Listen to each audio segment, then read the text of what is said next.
and welcome. I'm Corporal Carly McCann, Provincial Public Information Officer for Nova Scotia RCMP. I'll be your moderator today. Bonjour et bienvenue. Je suis la caporale Carly McCann, agent d'information publique pour la GRC en Nouvelle-Écosse.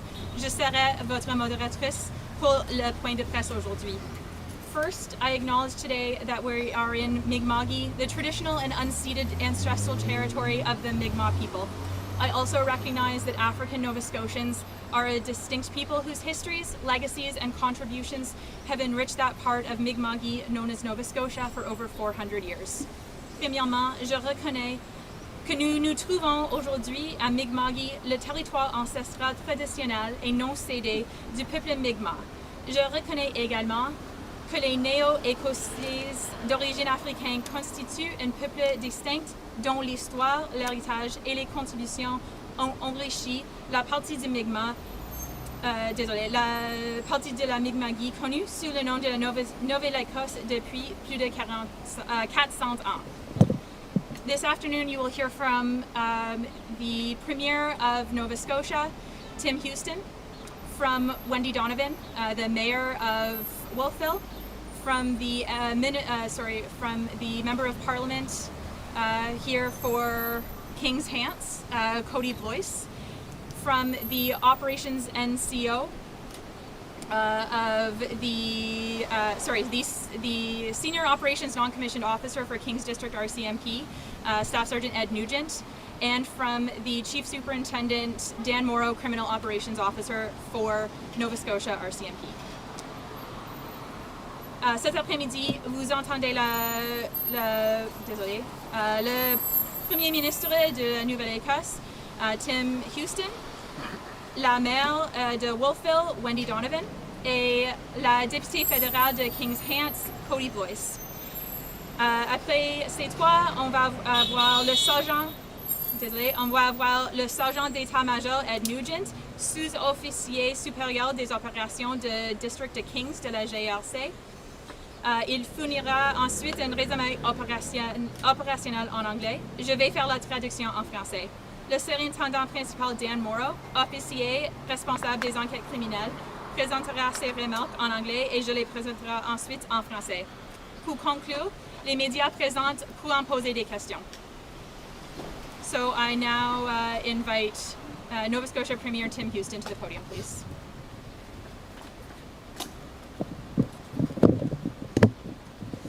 This is a devastating day for our province. So to the parents and to the family, on behalf of myself and all Nova Scotians, our sincerest condolences on the loss of your child. This is something that's completely unimaginable. We grieve with you, all Nova Scotians grieve with you on this incredible loss. Keep your family in our prayers. To the first responders who once again responded so quickly, so tirelessly in the efforts. We can't thank you enough. We know that the loss of this young soul is something that you will never get over, and we as Nova Scotians won't get over this either. It's incredibly devastating. There is tremendous infrastructure damage throughout the valley. We'll rebuild that. That will be rebuilt, but none of that will replace the loss of a young life that's been lost here. There are crews out from Public Works, from Natural Resources, from private contractors, municipal teams. There are lots of people that are out to make sure that we understand the full extent of the damage, and the repair work is already underway. But I just want to, in closing, just say how sorry we are to the family, and that we'll include them in our prayers. Thank you.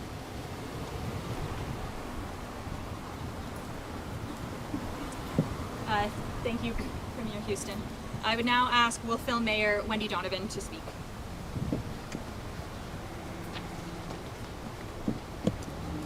Thank you for all being here on this difficult and somber day. On behalf of the town of Wolfville, I want to offer our heartfelt condolences to the family who has lost a child. I'm a mother. I know there are mothers and fathers and aunts and uncles here, and while we may not know exactly how this family is feeling, we can all relate to what a devastating loss this is. and we want them to know that our hearts are with them today and in the foreseeable future. I'd also like to thank our first responders, the Wolfville Fire Department, the Hantsport Fire Department, who as part of mutual aid assisted our town last night, Town of Wolfville staff, Public Works, our communications staff, Acadia, so many staff at Acadia, the RCMP, and the Annapolis Valley Ground and Search Rescue teams. Last night was a very difficult night for all of these people, and it will be a difficult time for them in the future, having been part of this rescue effort. And I know that our thoughts and prayers are with you today and in the days to come. And if you need any support, please never hesitate to reach out to your town and to your organization. As a community, we can come together and support a family who has experienced a terrible loss and all those who supported the recovery effort. The weather events in our communities that we're experiencing this year and last year and a few years ago are beyond anything that I think most of us have ever experienced it before. Responding to them will take all of us as we anticipate and respond to this new normal. But at this moment, in particular, our thoughts are with the child's family and those of you, many of you are here today, thank you, who worked so diligently to manage this rescue effort, and you made us proud in a terrible moment, so thank you very much.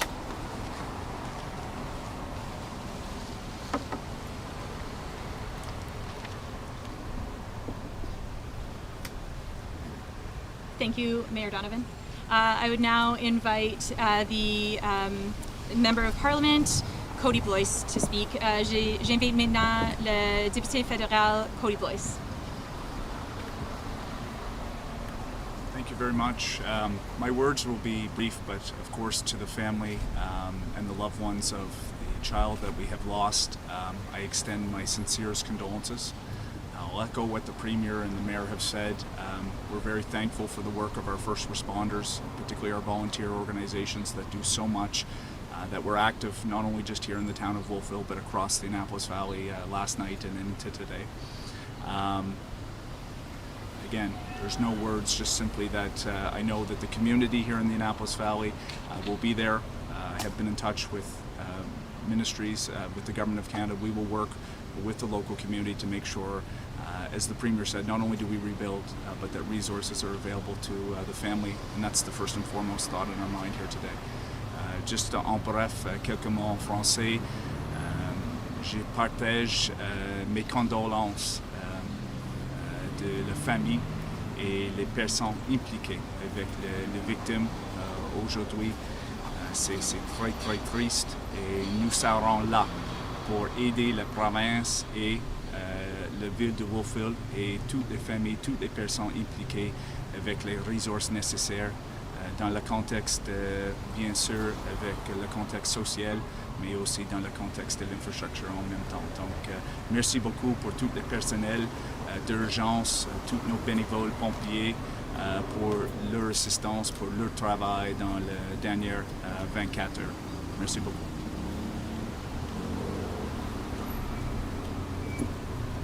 Thank you for your words. I now invite Staff Sergeant Ed Nugent to speak and give an operational briefing on what happened last night. I will be providing a translation in French as well. Hi everyone. Last night, July 11th, at 7:40 p.m., Kings District RCMP received a report that a youth was pulled into a water-filled ditch at a park on Highland Avenue in Wolfville and disappeared under rushing floodwaters. The youth and 3 friends had been playing at the park when flash flooding occurred in the area. Kings District RCMP, together with Valley, Annapolis County, and West Hants ground search and rescue teams, and the Wolfville Fire Department quickly deployed a search for the youth. Public Works and Acadia University staff also assisted in the search. As a part of the search efforts, the water drainage system in the area was diverted, and sadly, at approximately 11:30 p.m., the youth's remains were located. Out of respect for the youth's family, the Nova Scotia RCMP will not be releasing the youth's name or any other personal information. Our thoughts are with the youth's family and other loved ones at this difficult time, and also with the entire community.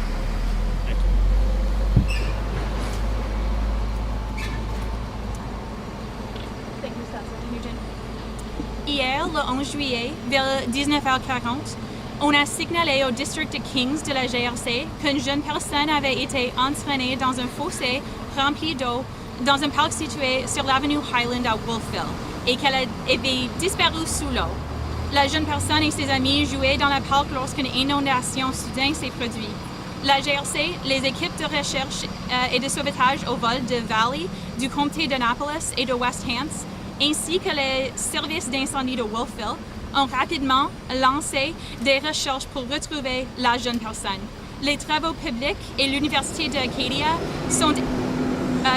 ont également assisté aux recherches.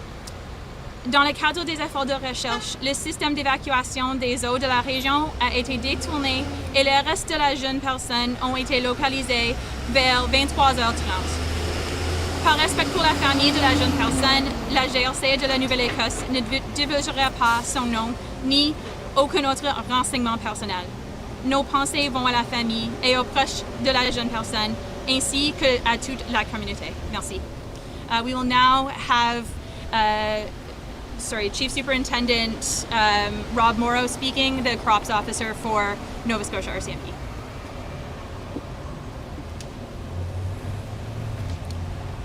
Thank you, Carly, and thank you, Ed, for that operational briefing. I'm Chief Superintendent Dan Morrow, the Criminal Operations Officer for Nova Scotia RCMP. Firstly, I want to express my deepest condolences to the family and loved ones of the youth. Words cannot express the sorrow for their loss. I also want to acknowledge the greater community as well. A tragedy like this has far-reaching effects, touching many, including the responders themselves. I want to thank many individuals who together did everything they could to search for youth, many of whom are volunteers. I have profound gratitude for your tireless efforts under such challenging situations. Thank you for all you do. I'll close with a reminder to all affected by this tragedy of the importance of coming together to support one another. Thank you.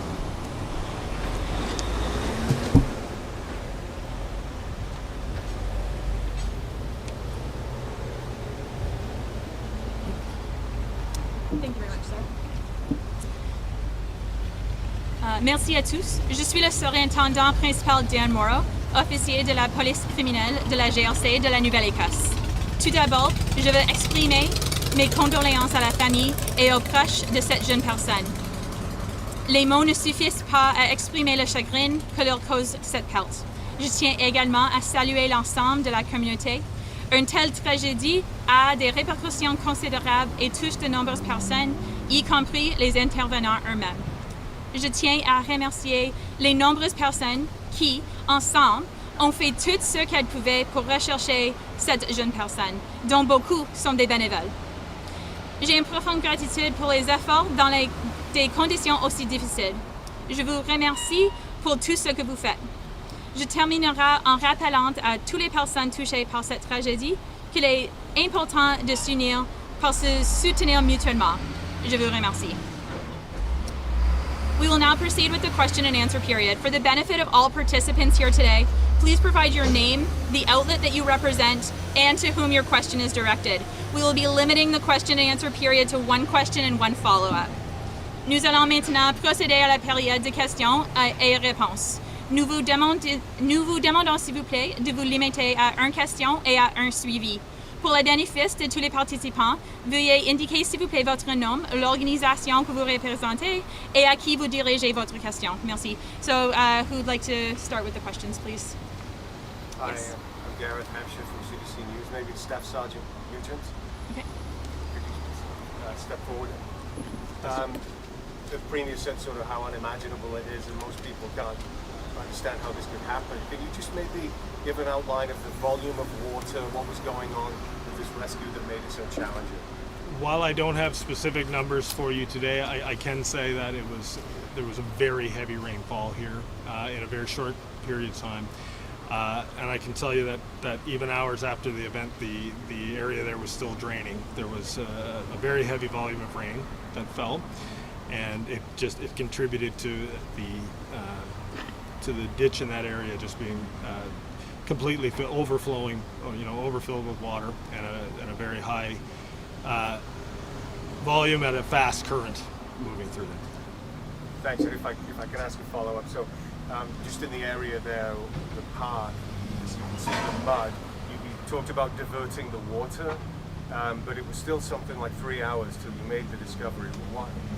Why did it take so long? This search was complicated by the ongoing rain, at least in the early stages, and the high water levels. And of course, it was a nighttime search as well.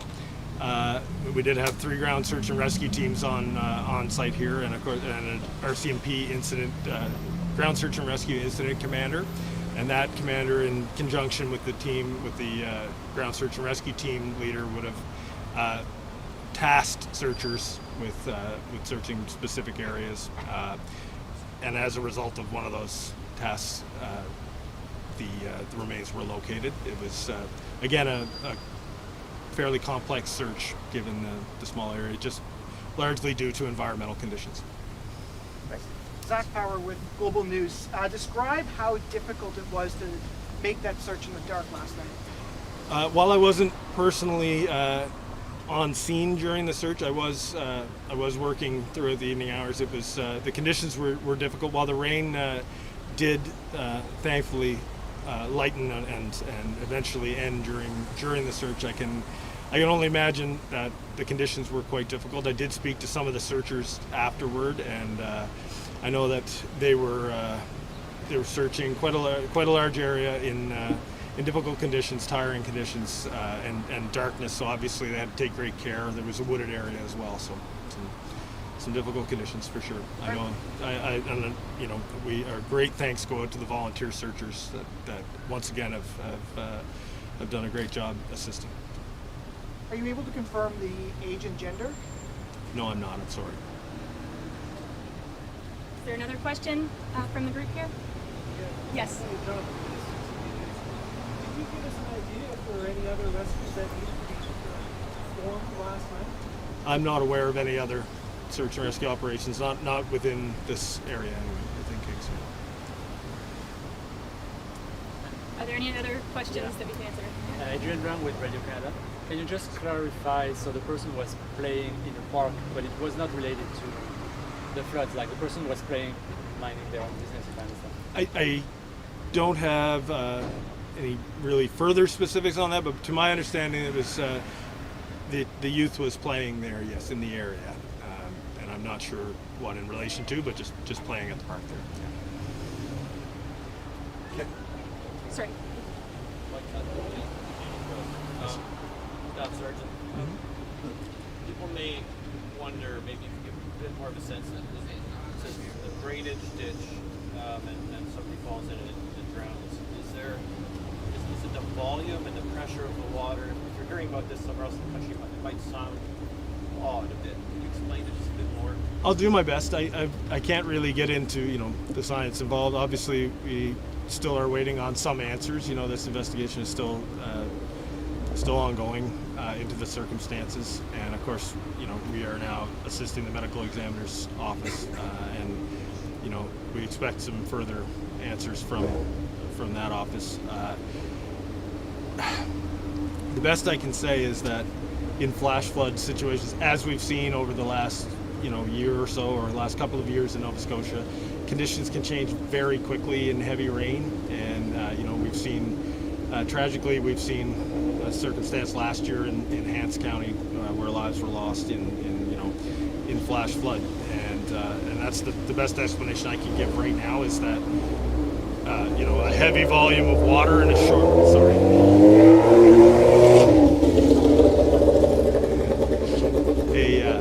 a heavy volume of water in a short time can create very hazardous conditions, especially in a confined space like a ditch, like a drainage ditch.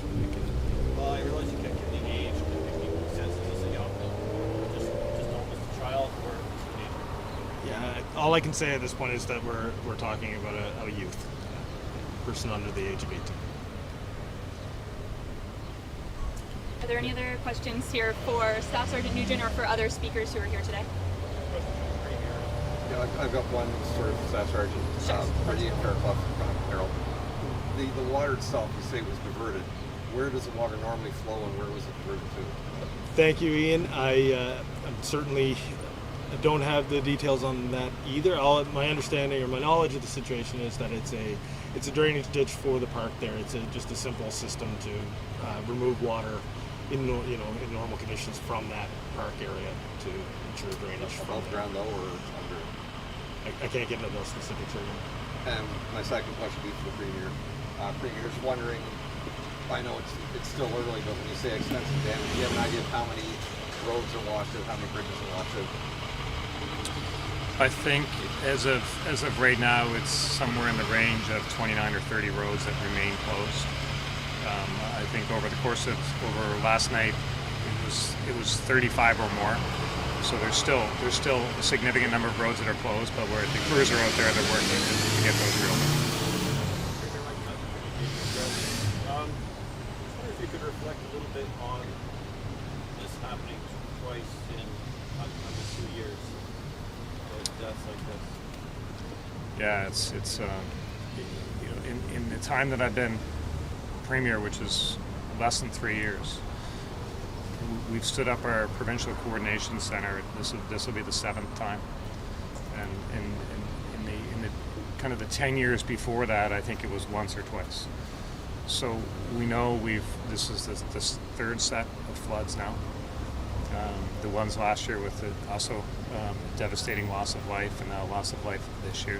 These are really hard things to process.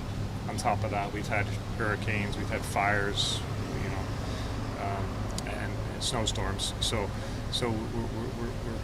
we're experiencing a lot of trauma as a province, and I think certainly as we approach the anniversary of the loss of life from last year, we're all experiencing a lot of emotions over that, and those emotions are certainly magnified with the loss of a youth now today. So they're difficult moments for the family. They're difficult moments for all Nova Scotians. We grieve together on these.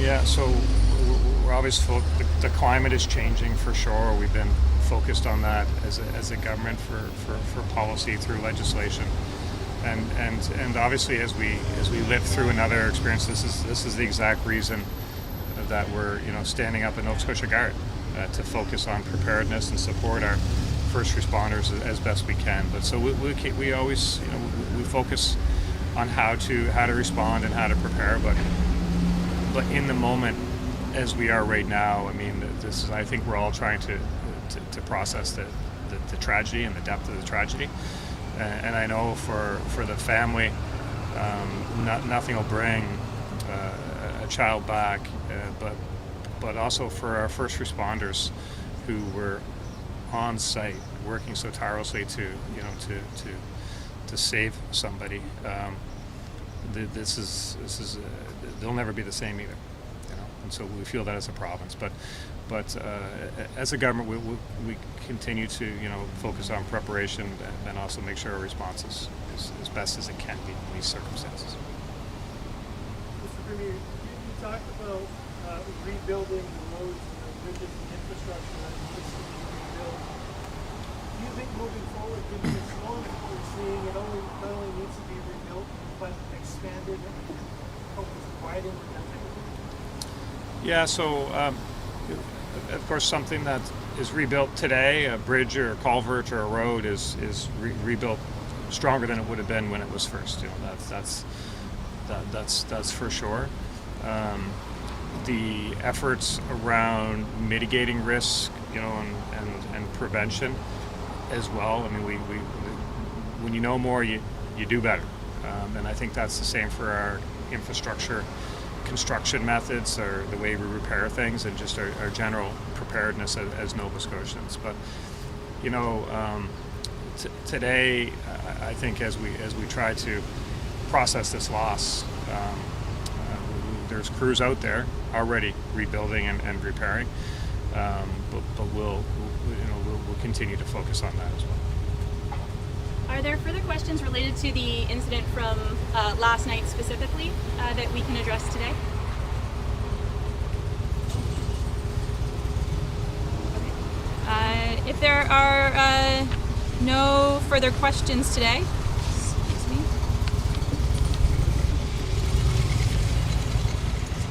So as we conclude this media availability today, our thoughts remain with the victims' loved ones in this difficult time. Thank you. Alors que nous concluons ce point de presse, nos pensées vont aux proches de la victime dans cette période difficile. Nous vous remercions de votre attention aujourd'hui. Merci.